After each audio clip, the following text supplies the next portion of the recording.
예수님께서는 늘 영적인 부분에 깊은 관심을 가지고 계십니다. 그런데 제자들은 세상 일에 깊은 관심을 가지고 있습니다.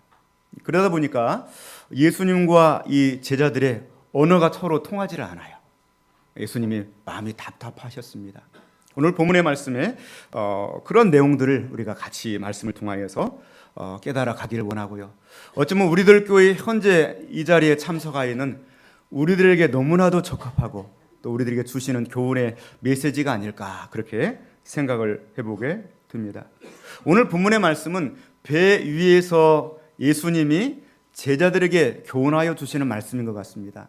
왜냐하면 본문의 말씀에 병행 구절인 마가복음 8장 13절 말씀 보니까 그들이 떠나 다시 배에 올라 건너편으로 가시니라 이렇게 되어 있습니다.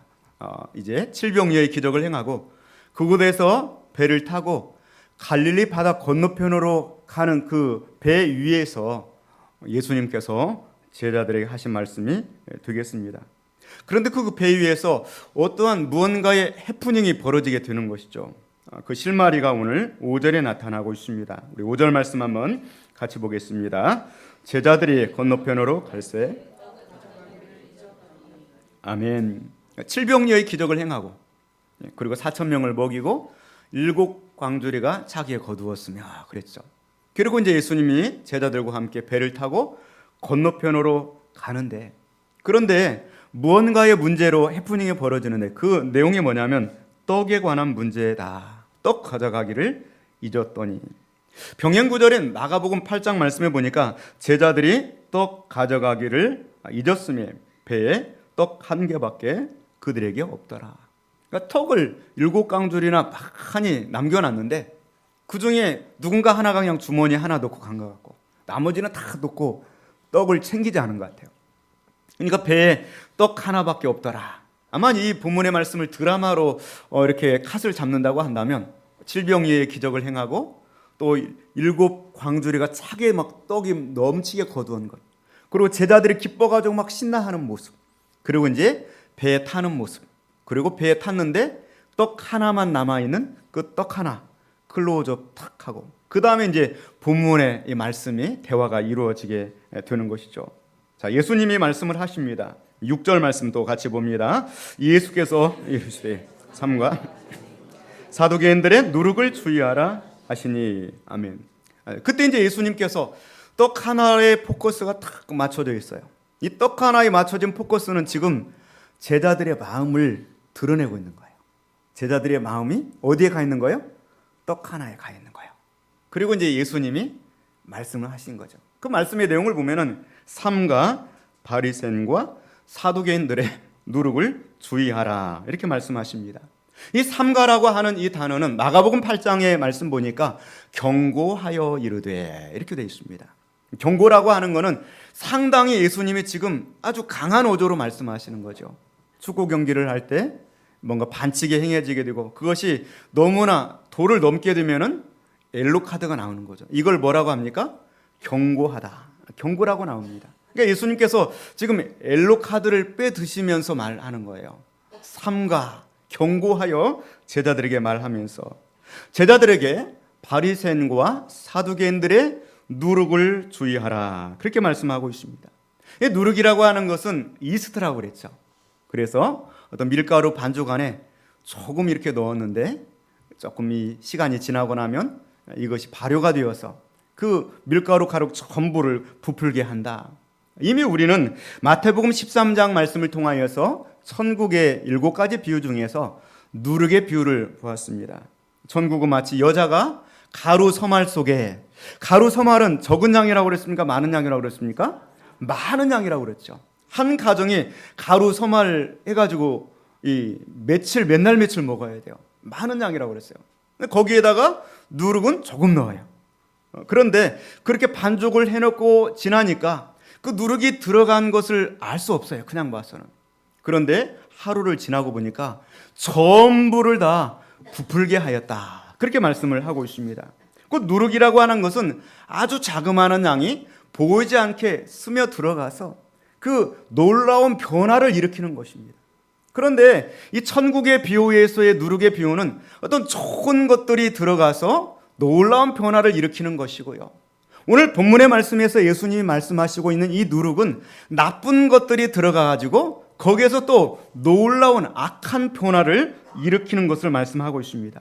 오늘 본문에는 당신의 지도층인 바리새인들과 사두개인들, 이스라엘 백성들에게 가장 큰 영향을 끼치는 누룩, 바로 바리새인과 사두개인들의 교훈에 관해서 예수님이 말씀을 하고 계시는 것입니다. 삼가 바리새인과 사두개인들의 누룩을 주의하라. 자, 예수님께서 이렇게 말씀하시는 내용을 우리가 생각해 보건대 그 내용의 말씀은 바로 영적인 부분들입니다.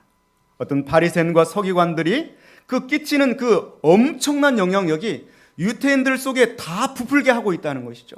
그 중에서 예수님의 제자들을 뽑아내서 가르쳤는데 여전히 제자들의 마음속에는 바리새인들과 서기관들의 누룩이 들어가가지고 아직도 지금 역사하고 있는 거예요. 막 부글부글 끓고 있는 거예요. 그 죄악의 그 역사가 막 보이는 거예요. 예수님은 지금 그 영적인 제자들의 모습을 바라보시는 것이죠. 그런데 오늘 제자들은 뭐라고 말씀하고 있습니까? 오늘 본문의 말씀 이렇게 한번 또 우리가 살펴보기 원합니다. 7절 말씀 같이 봅니다. 제자들이 아멘. 자, 누룩을 얘기하니까 제자들은 반사적으로 뭘 말합니까? 떡. 아까 봤던 그 넘치게 있었던 그 떡. 그걸 가져오지 않았구나. 그러면서 베드로와 제자들이 서로 수군거려 가로되, 마가복음 8장에서는 수군거려 이르되 돼 있고요. 오늘 본문의 말씀에서는 논의하여 이르되. 자, 논의한 내용이 뭘까요? 떡을 안 가져왔다. 예수님은 그냥 누룩이라고 하는 단어만 딱 던졌는데 제자들은 떡을 안 가져왔다. 떡. 그러면서 서로 너가 챙기라고 그랬잖아. 너가 챙기라고 그랬잖아. 왜 안 챙겼어? 우리 앞으로 어떻게 할 거야? 어떻게 할 거야? 그러면서 또 굶어야 되겠네. 이러면서 떡에 관한 그런 얘기들로 서로 수근거리고 논의하고 있는 것이죠. 그러니까 예수님께서는 영적인 관심을 가지고 영적인 말씀을 늘 하시면서 제자들의 영적인 상태를 체크하시고 말씀하시는데 제자들의 관심사는 철저하게 뭡니까? 떡에 관해서, 먹을 것에 관해서, 그거에 관해서만 관심이 기울어져 있는 것입니다. 이번 다니엘 기도를 우리가 하면서 가장 좋은 것이 무엇일까? 가장 우리에게 유익한 점들이 무엇이었을까? 생각을 해보니까 우리들의 관심이 영적인 대로 기울어져 가고 있다는 거예요. 할렐루야. 매일매일.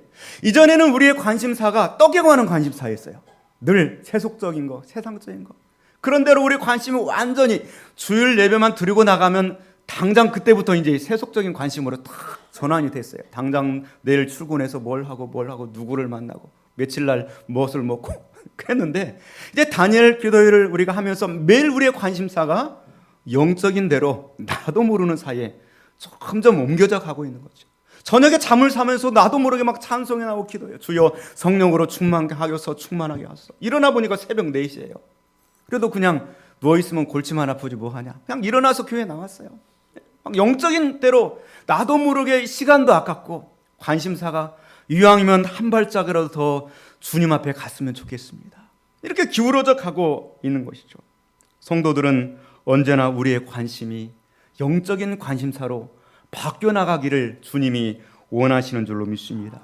찬송가 425장에 보면 주님의 뜻을 이루소서 고요한 중에 기다리니 진옥과 같은 날 빚으사 주님의 형상을 만들어 주옵소서. 정말 좋은 복음 찬송가가 있는데요. 아버지 당신의 마음이 있는 곳에 나의 마음이 있기를 원해요. 아버지 당신의 눈물이 고인 곳에 나의 눈물이 고이길 원해요. 아버지 당신이 바라보는 영혼에게 나의 두 눈이 향하기를 원해요. 아버지 당신이 울고 있는 이 어두운 땅에 나의 두 팔이 향하기를 원해요. 나의 마음이 아버지의 마음을 알아서 나의 모든 뜻이 아버지의 뜻이 될 수 있기를, 나의 온몸이 아버지의 마음을 알아서 나의 모든 삶이 당신의 삶이 될 수 있기를. 할렐루야. 막 찬양을 부르고 싶은데 그러나 지금 절제를 하겠습니다.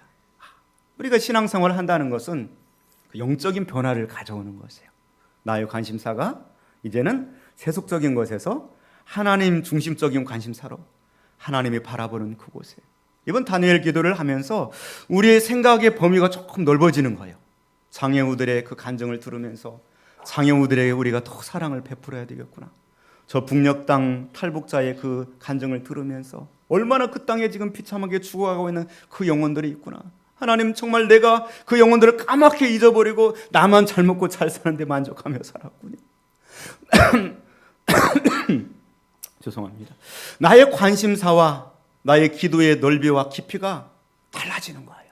하나님, 우리들 교회가 할 일이 너무나 많습니다. 주님은 지금 그곳을 바라보고 계시는데 나는 전혀 세상적인 것만을 추구하며 살았고, 주님은 지금 그것 때문에 눈물을 흘리고 있는데 나는 전혀 다른 것에 눈물을 흘리고 있었군요. 그러면서 우리의 관심사가 주님의 관심사로 변환되고 확대되고 깊어져가는 것들을 발견하게 되는 것입니다. 자, 오늘 본문에 예수님이 이렇게 말씀하시죠. 11절 말씀 한번 같이 봅니다. 어찌 내 말하는 것이 떡에 관함이 아닌 줄 깨닫지 못하느냐. 누룩을 주의하라 하시니. 예수님의 관심사, 떡에 관한 것이 아니다는 거예요. 떡에 관한 것이 아니다. 그런데 지금 제자들은 떡에 관해서만 관심을 가지고 있다. 예수님의 그 관심사는 뭐냐? 첫 번째로는 바리새인들의 누룩을 주의하라, 이렇게 말씀하시는 거죠. 바리새인들의 누룩을 주의하라. 그럼 바리새인들의 누룩은 무엇일까요? 바리새인들의 누룩은 두 가지입니다. 의식과 형식주의입니다. 한번 따라서 해보실까요? 의식과 형식주의를 주의하라. 우리가 신앙생활을 하다가 보면은 신앙생활을 안 하는 것은 아니에요. 분명히 믿음으로 살아요.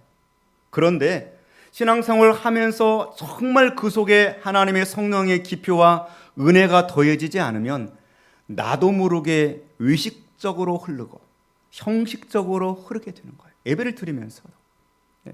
예수님께서는 이 바리새인들의 누룩에 관해서 마태복음 6장에 이렇게 말씀하고 있습니다. 사람에게 보이려고 그들 앞에서 너희 의를 행하지 않도록 주의하라. 분명히 의를 행하는 삶을 살아야 돼요.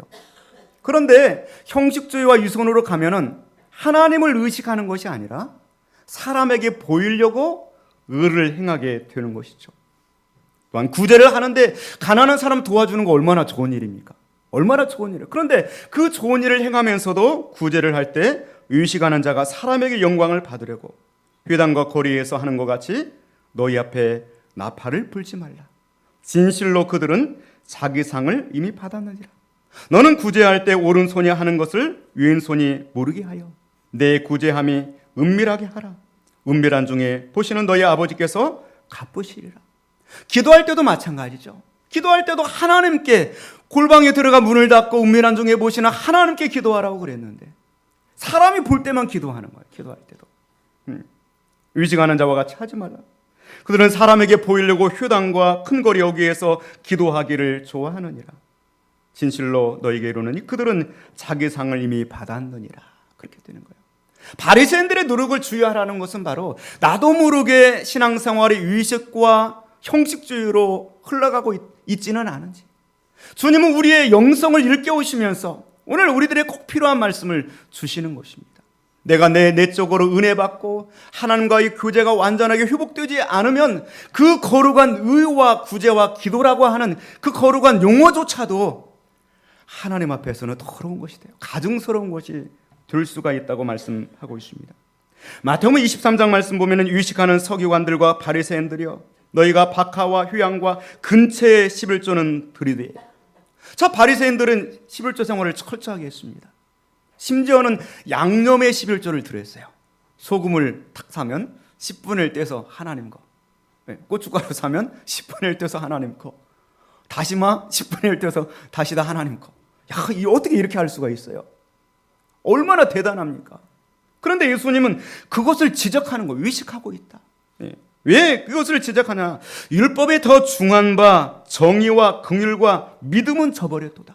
그렇잖아요. 믿음을 저버리고 나서 양념의 11조를 드리면 뭐합니까? 더 중요한 것을 놓쳐버리고 있다는 거예요. 더 중요한 영적인 본질을 놓치고 있다고 말씀을 하고 있는 것입니다. 예수님께서 마태복음 23장 24절에 그 바리새인들을 가리켜서 맹인된 인도자여 하루 살 일은 걸러내고 낙타는 삼키돈도다, 이렇게 말씀하고 있습니다. 도대체 이거 하루살이를 걸러내고 낙타는 삼킨다는 이 말씀이 도대체 무슨 말씀일까? 이런 거예요. 이 바리새인들은 철저하게 자신의 정결을 지키려고 그랬어요. 부정한 것에 접촉하면 내 영성이 약해지고 거룩성이 훼손된다고 생각하는 거예요. 그래서 이제 커피를 한 잔을 예를 들어 마신다고 할지라도 혹시라도 이 어떤 하루살이가 날아와서 커피에 빠져서 나의 거룩성을 해칠까 봐 거기에다가 망을 씌워 놓는 거예요. 거기에 하루살이가 빠질까 봐. 그렇게 해서 정결하게 이 자신을 지키는 거예요. 그거 참 좋아요. 그거는 잘 지키려고 하는데 무엇은 낙타는 삼키는도다. 더 엄청난 죄를 속에 범하고 있다는 거예요. 더 중요한 본질을 놓치고 있다고 말씀하고 있는 것입니다. 화 있을진저 잔과 대접의 것은 깨끗이 하되 그 안에는 탐욕과 방탕으로 가득하게 하는도다. 그 내부적인 안에는 겉으로는 의를 행하는 척 하지만 내부적인 안으로는 계속해서 세속적인 것에 관심을 가지고 세속에 푹 빠져서 그렇게 신앙생활을 하고 있다는 것입니다. 누먼 바리새인이여 너희는 먼저 안을 깨끗이 하라 그리하면 겉도 깨끗하리라. 이번 다니엘 기도의 기간을 통하여서 여러분 겉체를 다 회개하시고 여러분 안을 깨끗이 하는 시간이 되기를 원합니다. 주님은 중심을 보시지 우리의 거칠에 속는 주님이 아니십니다. 그것이 우리의 신성과 거룩성을 절대로 보장해 줄 수가 없습니다.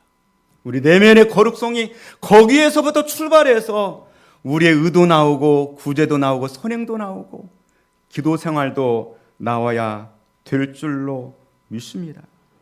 화 있을진저 의식하는 서기관과 바리새인들이여 휘칠한 무덤 같으니 겉으로는 아름답게 보이나. 휘칠한 무덤은 왜 무덤에다 휘를 칠해놨을까? 휘를 칠하는 건 뭡니까? 잘 보이게 하려고 그러는 거예요. 잘 보이게 하려고. 왜냐하면 바리새인과 이 서기관들이 서두에 말씀드린 것처럼 무덤과 나도 모르게 가까이 가서 접촉하면 내가 불결해지잖아요. 그러니까 무덤이 잘 보여야 돼. 휘를 칠해놓은 거예요. 무덤에다가. 그렇게 해서 저기 무덤이 있네? 피해 가야지. 부정타지 않아야지. 그런데 주님이 바라보실 때는 너희 자신이 휘칠한 무덤 같다는 거예요.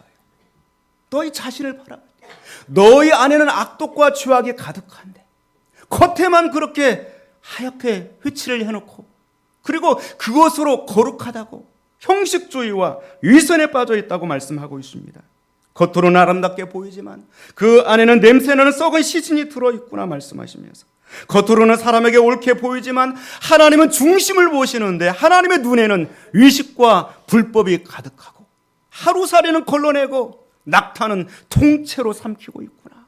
저는 그렇게 말씀하고 있습니다. 사랑하는 성도 여러분, 우리 안에 위선과 형식주의를 제거하시고 우리 내면의 거룩성을 회복하는 기간이 될 수 있기를, 진정한 경건을 회복하는 기간이 될 수 있기를 주님의 이름으로 축원을 드립니다. 두 번째로 사두개인들의 누룩을 주의하라, 그렇게 말씀하고 있습니다. 자, 예수님이 바라보시니까 제자들 속에 바리새인들의 의식과 형식주의가 지금 상당히 침투해서 그 안에 영향을 지금 끼치고 있는 거예요. 예수님과 3년만 동안 동거하면서 그렇게 예수님 옆에 살아도 사두개인들의 누룩이 들어가가지고 그들 속에 막 부풀어 오르고 있는 거예요. 이 사두개인들의 누룩은 뭐냐면 세상의 탐심입니다. 하늘나라를 소망하는 하나님의 백성들인데도, 그런데도 불구하고 예배를 드리고 나가면 그 순간부터 세상의 욕심으로 가득 채워나가는 거예요. 사두개인들은 세속주의를 상징하고 있습니다. 여러분, 세속주의의 누룩을 주의하시기를 주님의 이름으로 축원을 드립니다. 그들은 영원한 천국을 믿지 않았어요. 이 세상에서 오직 잘 살고 형통하는 것, 돈과 부귀와 성공과 명예만이 나의 인생의 최고의 목적이었어요. 그러나 우리가 적어도 하나님을 만나고 난 이상 우리의 목적은 달라져야 되는 것이죠. 돈과 세상의 명예가 우리의 목표가 아니라 우리를 부르신 하나님 앞에서의 나의 삶이 어떻게 되어야 될 것인가, 하나님이 나를 부르신 그 본질적 삶의 목적과 소명의식을 가지고 살아가는 것이 우리들의 삶의 목적이 되어야 될 줄로 믿습니다. 그래서 개척교회를 하면서 눈물로 범벅이 되고 날마다 실패하고, 그러면서도 그곳에서 믿음을 지키며 그 자리를 지키며 살아갈 때 하나님은 그것을 통하여서 더 영광을 받으시는 거예요. 그러므로 그것은 절대로 실패가 아닌 것입니다. 우리가 살아가는 이 세상은 세속주의가 너무나도 만연하고 있습니다. 교회 안에도 세속주의가 돌아와가지고 큰 교회, 작은 교회를 나누고요. 큰 교회를 다니면은 나도 그 큰 교회와 동일시 해가지고 세속주의입니다. 절대로 주님은 그러는 시선으로 우리들을 바라보시지 않고 그런 시선으로 예배를 받지 않으시는 것입니다. 고린도전서 5장 6절 말씀 보니까 너희의 자랑하는 것이 옳지 아니하도다.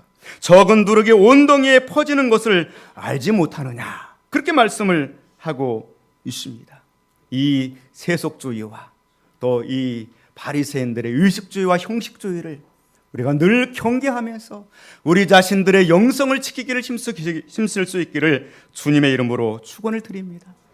오늘 예수님이 그렇게 말씀을 전하고 가르치고 훈계하고 훈련을 해도 계속해서 바리새인들과 사두개인들의 누룩이 영향을 끼치고 모르는 사이에 그 안에서 부풀어 오르고 여기서 터져 오르고 막 그러는 것이죠.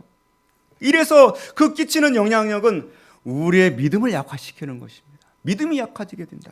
자, 오늘 본문의 8절 말씀 한번 또 다시 같이 보겠습니다. 예수께서 아시고 이르시되 믿음이 작은 자들아. 아멘. 자, 이렇게 바리새인들의 누룩과 사두개인들의 누룩이 들어오니까 믿음이 어떻게 됩니까? 작아지는 거예요. 믿음이 작은 자들아. 네. 리들 페이스 이렇게 되어 있습니다. 믿음이 작은 자들아. 바리새인들처럼 어떤 위식하고 위선하고 또 이 사두개인들처럼 이렇게 세상의 부귀와 영화와 성공만을 추구하면 우리 자신의 믿음이 위축되게 된다고 말씀하고 있습니다. 믿음이 없는 자라고 말하는 것이 아니라 믿음이 작은 자들아 그렇게 말씀하고 있어요. 분명히 겉으로 보기에는 신앙생활을 하고 있어요. 그런데 그 안에 무엇이 들어있는지 우리는 알 수 없어요. 그 안에 바리새인의 누룩이 들어가고 사두개인들의 누룩이 들어가면 믿음이 작아지는 거예요. 그리고 그 영성이 퇴화되게 된다고 주님은 말씀하고 있는 것입니다. 요한복음 3장 12절 말씀 보니까 내가 땅의 일을 말하여도 너희가 믿지 아니하거든 하물며 하늘의 일을 말하면 어떻게 믿겠느냐 이렇게 말씀하고 있습니다. 이 말씀은 바리새인 중에 한 사람에게 주신 말씀이에요. 요한복음 3장 말씀 보면은 바리새인인 니고데모가 밤중에 예수님께 찾아왔어요. 영성의 문제로 고민하면서 예수님께 아뢰입니다. 그리고 이 예수님과 이 니고데모의 대화를 들어보면 역시 또 오늘 제자들과 예수님과 대화처럼 차원이 다릅니다. 예수님께서 사람이 거듭나야 된다. 물과 성령으로 거듭나야 된다고 말씀하십니다. 그때 니고데모는 사람이 늙으면 어떻게 날 수가 있습니까? 두 번째 모태에 들어갔다가 날 수 있습니까? 이 니고데모는 이 차원이 다른 거예요. 예수님께서는 사람이 물과 성령으로 나지 아니하면 하나님 나라에 들어갈 수 없다. 육으로 난 것은 육이고 영으로 난 것은 영이다. 내가 너에게 거듭나야 하겠단 말을 놀랍게 여기지 말라. 이렇게 말합니다. 그때 니고데모가 그런 고백을 합니다. 어떻게 그런 일이 있을 수가 있겠습니까? 이해를 못하는 것입니다. 어떻게 그런 일이 있을 수가 있습니까? 그때 예수님이 하신 말씀이 땅의 일을 말하여도 믿지 아니하거든 하물며 하늘의 일을 말하면 어떻게 믿겠느냐 그렇게 말씀을 하고 있습니다. 깨닫지를 못하고 이해하지를 못하는 것이죠. 오늘 본문 말씀에도 9절 말씀 이렇게 말씀하고 있습니다. 너희가 아직도 9절 10절 같이 봅니다. 너희가 아직도 깨닫지 못하느냐 떡 5개로 5,000명을 먹이고 준 것이 몇 바구니며 떡 7개로 4,000명을 먹이고 준 것이 몇 광줄이었는지를 기억하지 못하느냐. 아멘. 아직도 너희가 깨닫지 못하느냐. 방금 전에 7병이어의 기적을 행하고 그리고 지금 건너편 5병이어의 기적이 일어났던 그 땅으로 가는 길인데 양쪽에서 다 이 기적을 베풀어 주셨잖아요. 그런데 그 가운데에 있는 너희가 아직도 깨닫지 못하느냐. 하나님은 지금도 전능하신 하나님인데 그 하나님을 깨닫지 못하느냐. 그렇게 주님은 말씀하고 있는 것입니다. 오늘 본문의 이 예수님의 탄식은 바로 우리가 하나님을 믿노라고 하면서 이 세속주의에 빠져있고 형식주의와 또 위선주의에 빠져있는 우리들에게 주시는 그러한 교훈의 메시지가 되는 것입니다. 왜냐하면 12절 말씀 보니까 그제서야 깨달으니라 이런 말씀이 나오기 때문입니다. 우리가 이번 다니엘 기도를 하면서 많은 깨달음을 얻게 됩니다. 나도 몰랐던 많은 영역 속에서 그제서야 깨달으니라. 그제서야 깨달으니라. 그런 깨달음들이 우리 속에 좀 넘쳐날 수 있기를 주님의 이름으로 축원을 드립니다. 우리의 삶의 문제가 떡의 문제가 아닌 것들을 우리가 깨닫기를 원합니다. 영적인 문제인 것들을 우리가 깨달을 수 있기를 주님의 이름으로 축원을 드립니다. 오늘도 플루손 요양원 예배를 드리고 또 기도해달라고 하는 사람들이 나오면 또 기도를 해주고 그러다 보면은 그 다음 예배가 베스트 그린 예배가 약간 늦어져요. 약간 늦게 도착을 했는데 그 예배를 안내하시는 직원이 그런 얘기를 해줘요. 앞에 나와서 문 앞에서 추운데도 기다리고 있다가 오늘 어르신들이 다 모여서 지금 기다리고 있는데 시간이 조금 지체가 되어서 귤을 간식으로 나눠드렸대요. 드시라고. 그런데 하나도 안 드시는 거예요. 왜 그러냐 그러니까 예배 드리고 먹어야 된다. 그러면서 귤을 안 드시고 앞에가 다 한두 개씩 넣는데 그대로 다 놓고 기다리고 있는 거예요. 제가 마음이 감동이 왔어요. 이야, 정말 이런 마음 자세를 가지고 이렇게 갖춰진 예배실도 아니에요. 그냥 중앙 홀에서 테이블 몇 개 놓고 그리고 그곳에 앉아서 그냥 예배를 드리고 사람들이 왔다 갔다 해요. 그러는데 그 예배의 그 자세를 하나님이 기쁘게 받으시는 줄로 믿습니다. 오병이의 기적을 바라보고 칠병이어의 기적을 경험했는데도 우리의 마음이 깨닫지 못하고 누르게 영향을 받을 수가 있다고 말씀하고 있습니다. 어떤 분이 어떤 목사님께서 할머니를 전도를 이렇게 하셨어요. 전도를 하셨는데 할머니가 정말 이제 불자였어요. 계속 절에 다녔는데 이제 이 연세가 많이 들어가시니까 좀 두려운 마음이 살짝 드는 거예요. 교회나 나가볼까? 보험을 하나 더 들어야 될 텐데 내가 여기 불교에만 보험을 들어놔가지고 이거 없으면 어떻게 하나? 그 극락 세상에 없으면 어떡하나? 그런데 목사님 오시 전도를 하셨어요. 할머니 예수 믿고 천국 가세요. 그러니까 마음이 솔깃하는 거예요. 보험을 하나 더 들어야 될 텐데. 그런데 또 걸리는 것이 있어요. 그래서 이렇게 말하죠. 내가 평생 지금 절에만 다녔는데 내가 지금 이 나이가 돼가지고 천국 가겠다고 염치 없이 나가면 하나님이 나를 뭐라고 하실 것인가? 너무나도 염치가 없다. 그렇게 말을 해요. 그때 목사님께서 하나님이 지혜를 주셔서 그렇게 말씀을 하셨대요. 할머니, 자녀들 계시죠? 자녀들 다 있지, 이제 다 컸지. 그 자녀들 중에 말 잘 듣는 자녀도 있고 속 썩이는 자녀도 있죠. 맞아, 그것도 있다. 그 속 썩이는 녀석은 아직까지도 늙어서도 속을 썩인다고 그래요. 그러면 그 자녀가 지금 60살이 넘었다고 합시다. 60살이 넘은 그 자녀가 이제라도 내가 깨우치고 어머님 품으로 가야 되겠다. 그리고 어머님 앞에서 울면서 불효자는 웁니다. 어머니 저를 용서해 주십시오 하면은 어머니 좋으세요? 안 좋으세요? 그러니까 그 할머니가 뛸 듯이 기뻐하면서 그러면 내가 춤을 추겠다고 그럽니다. 하나님께서도 그러십니다. 그랬습니다. 여러분 이제 다니엘 기도의 10일 지났어요. 하나님께서 염치 생각하지 않으세요. 지금까지 한 번도 나오시지 않으셨어도 오늘 밤부터라도 좀 참석하셔서 오시기만 하면 하나님의 은혜가 임하게 될 줄로 믿습니다. 한 걸음씩 한 걸음씩 조금씩 우리의 걸음이 더 영적인 부분들로 바뀌고 하나님의 관심사로 바뀌어지면서 하나님이 바라시고 원하시는 그러한 모습으로 떡을 생각하는 그 자리에서 하나님 영적인 관심사로 바뀌어져 나갈 수 있기를 주님의 이름으로 축원을 드립니다.